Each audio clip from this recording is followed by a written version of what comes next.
تو این برنامه میخوام به سرنوشت خواننده معروفی بپردازم که خیلیاتون اون رو میشناسین. کسی که دوران کودکی سختی داشت و از فقر مطلق به جایی در عرصه سینما و صدا رسید که اون رو به فردی ثروتمند تبدیل کرد. ثروت و شهرتی که در نهایت باعث ترور اون شد.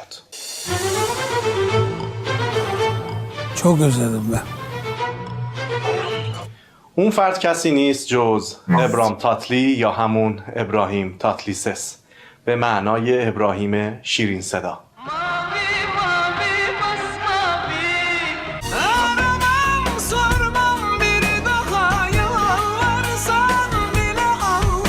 متولد 1 ژانویه 1952 برابر با 10 دی ماه 1330 در ترکیه در شهر شانلیورفا از پدری کرد زبان و مادری با اصالت عرب به دنیا آمد. هنگامی که ابراهیم تاتلی به دنیا آمد، پدرش در زندان بود. برای اولین بار پسرش رو از پشت میله های زندان دید و نام ابراهیم رو به او داد. دوران کودکی ابراهیم تاتلیس با فقر و سختی گذشت. تا سن 10 سالگی به همراه 7 برادرش در خانه کوچک زندگی می‌کردند و بزرگترین فرزند خانواده ابراهیم بود. در دوران کودکیش پدرش درگذشت و کودکی ابراهیم از اون پس با فروش آب و شاگردی و کار بنایی سپری شد. اون سپس به شهر آدنا رفت چون فکر میکرد که شهر آدنا شهریه که ساخت و ساز ساختمون توش خوب انجام میشه و به کارگرها بهتر پول میدن. بنابراین رفت و کارگر ساختمونی در شهر آدانا شد و سپس با جمع کردن ضایعات آهن به فروش آهن‌آلات پرداخت و در بازار آهن وارد شد. ابراهیم تاتلیسس برای اولین بار در سن 15 سالگی عاشق شد و عاشق دختری شد که در واقع از عشق ابراهیم بیخبر بود. ابراهیم هم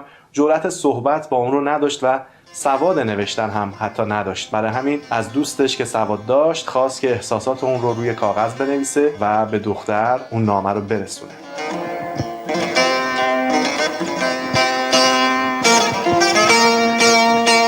نامه رو لای کاغذ روزنامه‌ای گذاشتن و ابراهیم بهش گفت که اگر مادر در رو باز کرد نامه رو بهش نده و فقط اگر دختر در رو باز کرد نامه رو به اون تحویل بده. غافل از اینکه مادر در رو باز کرد و به زور نامه رو از دوستش گرفت و خوند. برای شکایت به درب منزل ابراهیمینا رفت و به مادر ابراهیم گفتش اول تو برای بچت یه شلوار نو بخر، بعد بهش یاد بده که بیاد و نامه عاشقانه برای دختر من بنویسه.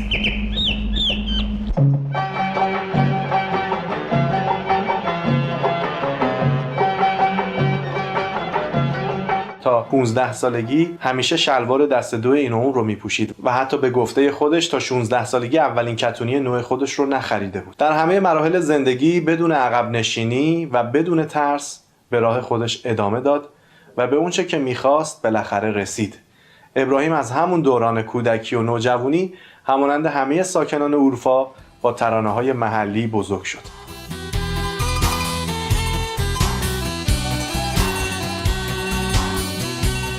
اون از سن 18 سالگی با شرکت در مراسم‌های سنتی خاصی مثل تعزیه خونی که به اون سیراگجسی میگفتن، در بسیاری از شهرهای آناتولی همین مراسم برگزار میشه، در کنار بزرگان مراسم آواز میخوند و حتی تو اون دوران چند تا صفحه گرامافون هم تهیه کرد.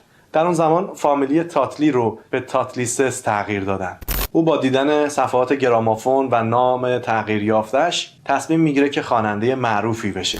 به سمت استانبول حرکت میکنه چون فکر میکرده که استانبول شهریه که میتونه تو اون پیشرفت کنه. ابراهیم وقتی که به استانبول مهاجرت میکنه در ابتدا بیکار و بیپول بوده و این بیکاری و بیپولی اون رو خسته میکنه. کم کم با کمک اروپایی‌های ساکن استانبول دوباره مشغول به کار ساختمونی میشه و به کارگری میپردازه. اما چون کفاف زندگیش رو این کار نمیداده، بعد از کارگری ساختمون به جیگرپزی میرفته و در اونجا شاگردی میکرده و بعضی وقتا هم به دستفروشی نخودچی میپرداخته.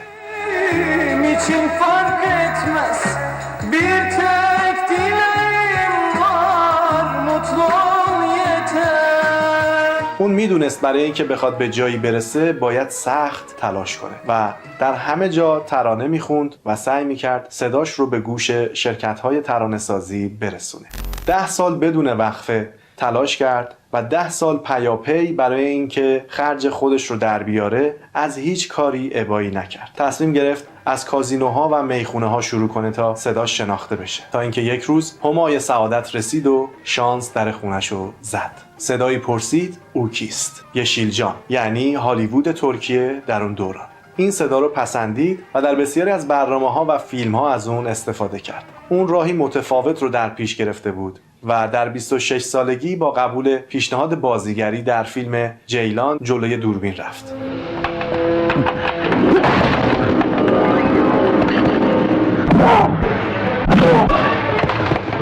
او تا سال 2000 در بیش از 30 فیلم به عنوان بازیگر، کارگردان و سرمایه‌گذار حضور پیدا کرد. Ceylan'ım.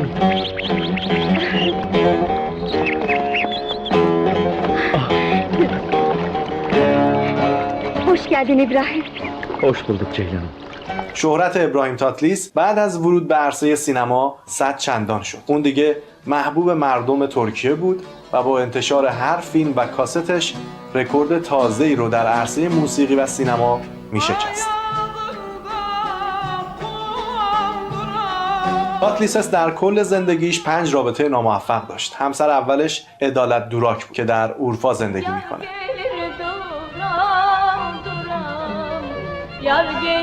ابراهیم بعد از اون در حین بازی در فیلم کارایازما در سال 1979 با پریهان ساواش، هنرمند معروف اون زمان، آشنا شد. زندگی مشترک اونها 4 سال طول کشید و در طول این سالها صاحب فرزند دختری به نام ملک زبیده شد. تاتلیسس سال 1983 با دریا تونا در فیلم گناه بازی کرد و با اون هم ازدواج کرد. Canım ağam, her şeyimsin sen benim, gel. Ya sen Zahidem, çıldırtıyorsun beni. Allah bir hasat zamanına kadar seni karım yapacağım. این بار ابراهیم به زندگیش با دریا ادامه داد و از این رابطه پسری به نام ایدو به دنیا آمد. سالهای دهه 80 سالهای آشنایی تمامی اروپا و کشورهای خاورمیانه با آثار محبوب ابراهیم بود. محبوبیت اون در جغرافیای وسیع از یونان گرفته تا افغانستان انتشار پیدا کرد. ایران هم از جمله کشورهایی بود که فیلم‌ها و ترانه‌های تاتلیس در اون از محبوبیت خاصی برخوردار بود. Onu nasıl sevdiğimi rüyalarda gördüğümü uykusuz gecelerimi haydi söyle. سالهای دهه 80 پربارترین سالهای اون به شمار می‌رفت. کاست ها، فیلم ها و حتی پوسترهای اون از پولسازترین سوژه ها به شمار می رفت.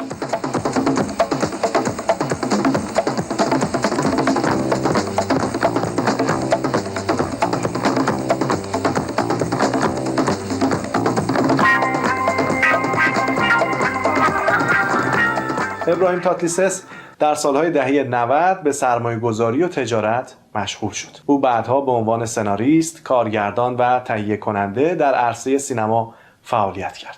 اگه به خاطر داشته باشین، ابراهیم تاتلیس در مارس 2011 میلادی در محله شیشلی استانبول از ناحیه سر هدف قرار گرفت و ترور شد.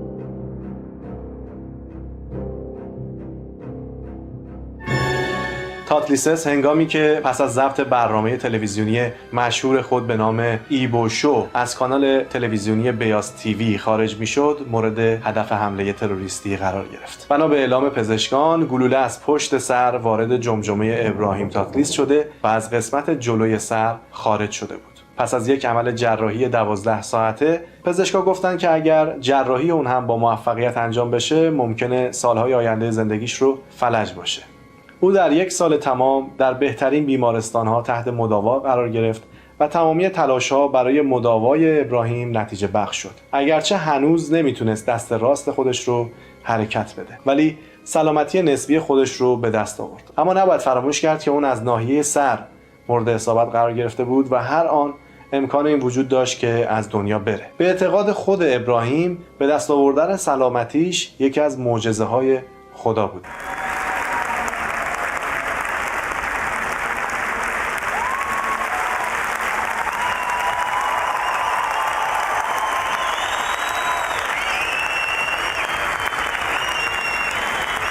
ابراهیم تاتلیسس در مدتی که در بیمارستان بستری بود از عایشه گل ایلماز تقاضای ازدواج کرد. ابراهیم از عایشه گل نزد خانواده‌اش خواستگاری کرد. این زوج در 27 سپتامبر 2011 در بیمارستان ازدواج کردند و حاصل این ازدواج دختری به نام الیف آدا بود. ازدواج هم در نهایت به طلاق انجامید.